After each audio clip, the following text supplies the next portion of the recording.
Hey guys, so I'm gonna do my notes this way for today, just so I can cover empirical and molecular formulas. I'm sorry that I couldn't be there.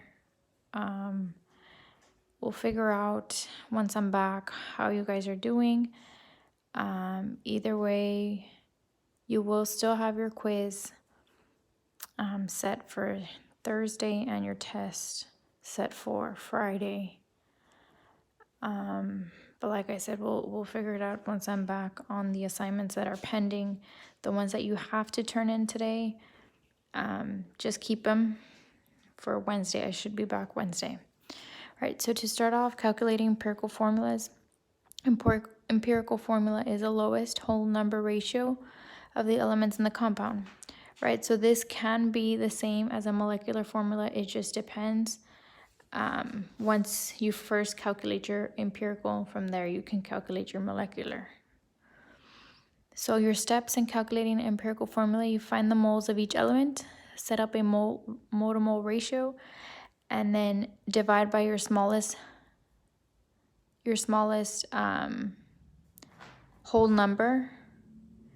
And then based if you get a decimal, you must either multiply by 2, 3, 4 to get a whole number.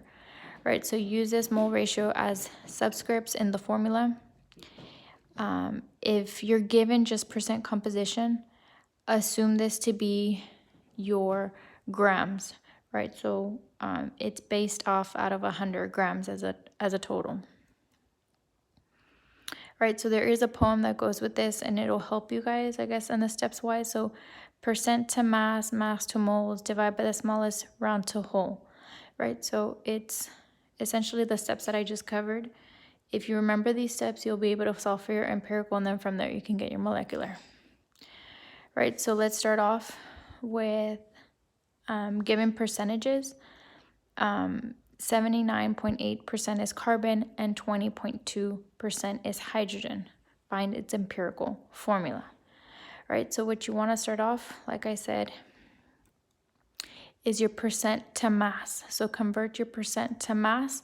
So 79.8 grams of carbon, and you have 20.2 grams of hydrogen, right?